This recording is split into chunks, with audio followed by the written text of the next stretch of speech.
बहरूपिया चैतन्यानंद को लेकर अहम खुलासे हुए हैं। चैतन्यानंद पर एनडीटीवी पर बड़ा खुलासा हुआ है कि किस तरह से फर्जीवाड़े के बाद चैतन्यानंद के नए नए रूप आए हैं सामने। 20 साल पहले सफेद कपड़े पहने साधु के वेश में रहता था ये।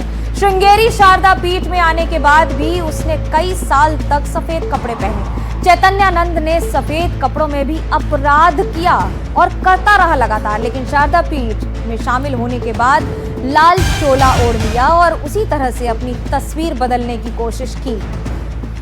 मेरे सहयोगी मुकेश सिंह जुड़ रहे हैं मेरे साथ। मुकेश, रंग बदला, कपड़ा बदला, उसके साथ अपनी तस्वीर और अपनी तकदीर भी बदल दी क्या? चैतन्यानंद को यह बखूबी पता था कि ये रंग कपड़े का बदल लेने से उसकी कम से कम जिंदगी की गति बदल गई?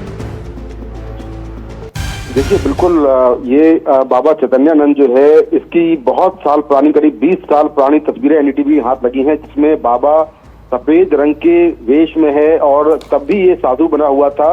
रामकृष्ण मिशन के अंदर इसने कई साल जो है वहां पर रहा, लेकिन वहां पर भी इसने जो अकाउंट्स थे रामकृष्ण मिशन के, उस अकाउंट्स में हेरा फेरी की और इसके बाद इसको निकाल दिया गया था। इसके बाद इसने उत्तराखंड में ही एक और इंस्टीट्यूट ज्वाइन किया और उसमें इसने अपना नाम चेंज किया और अपना नाम डॉक्टर पार्थसारथी से बी पार्थसारथी कर लिया और ये नाम इसने वहां पर लिखवाया। इसी नाम से इसने पासपोर्ट बनवाए, इसी नाम से इसने बाकी डॉक्यूमेंट्स बनवाए। लेकिन जब ये दिल्ली पहुंचा तो दिल्ली में जो शारदा पीठम का जो आश्रम था, वहां पर भी कुछ दिन तक सफेद लिबास में रहा और एक फॉर्च्यूनर गाड़ी में घूमता था। लेकिन जैसे जैसे पैसा आता गया, इसने लिबास चेंज कर लिया, इसने लाल चोला ओढ़ा और ये महंगी महंगी गाड़ियों से घूमने लगा। लेकिन अपराध ये लगातार करता रहा। 20 सालों से लगातार ये अपराध करता आया है। उड़ीसा पुलिस ने भी 2014 में इसको एक मामले में नोटिस जारी किया था और उस मामले में भी ये आरोपी था। तो इसको लेकर नई नई बातें निकलकर सामने आ रही कि कैसे कैसे समय के साथ इसने खुद को बदला, अपना जो वेशभूषा है, जो अपना पहनावा है, जो अपनी लाइफ स्टाइल है, वो पूरी चेंज की।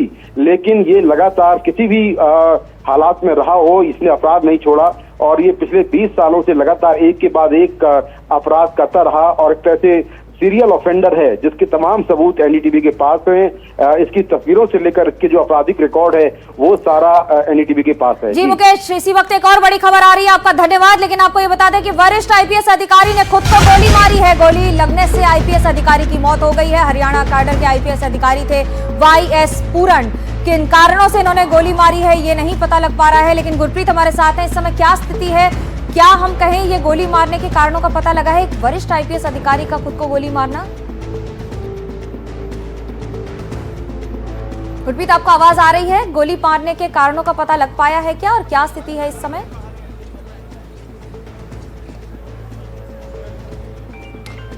जी बिल्कुल, इस वक्त हम 11 सेक्टर में है चंडीगढ़ में। पहले मैं अपने कैमरामैन साथी को कहूँगा तस्वीरें दिखा दे, क्योंकि चंडीगढ़ पुलिस के अकॉर्डिंग जो उनके पास इंफॉर्मेशन आई थी उसमें एक आईपीएस अधिकारी जो हरियाणा पुलिस के ऑफिसर हैं, जो ADGP रैंक पे हैं, उन्होंने अपने आप को गोली मार ली। उसके बाद लगातार यहाँ पे फोरेंसिक एक्सपर्ट्स बुलाए गए हैं, लगातार तहकीकात हो रही है और इसके पीछे क्या कारण है और अलग अलग पहलुओं पे जांच की जा रही है। क्योंकि ये भी पता चला है कि ये ऑफिसर जो IPS ऑफिसर है जिन्होंने अपने आप को गोली मारी है, इन्होंने कुछ समय पहले कई 4 IPS अधिकारी जिनकी प्रमोशन हुई थी उनको भी लेके कई सवाल उठाए थे। लेकिन जो इनकी पत्नी है वो IAS ऑफिसर है वो, और वह हरियाणा चीफ मिनिस्टर के 7 बार जापान दौरे पे है। लेकिन अभी लगातार यहाँ पे देख सकते हैं कि इन्वेस्टिगेशन जो चंडीगढ़ पुलिस के द्वारा की जा रही है, ताकि अलग अलग जो फोरेंसिक एक्सपर्ट्स बुलाए गए हैं, अलग अलग एविडेंस कलेक्ट किए जा रहे हैं। लेकिन कुल मिला के जो चंडीगढ़ पुलिस के पास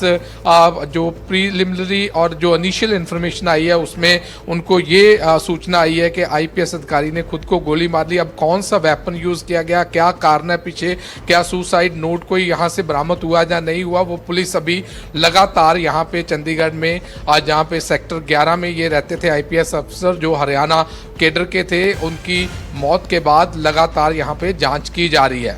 जी गुरप्रीत, आपका धन्यवाद ये बताने के लिए। अब आपको एक और बड़ी खबर बता दें कि एनडीए में सीटों का बंटवारा अगले 2 से 3 दिनों में हो जाएगा और ये पूरा हो जाएगा, यानी कि पटना में किया जा सकता है सीट शेयरिंग का ऐलान। चिराग पासवान और बीजेपी में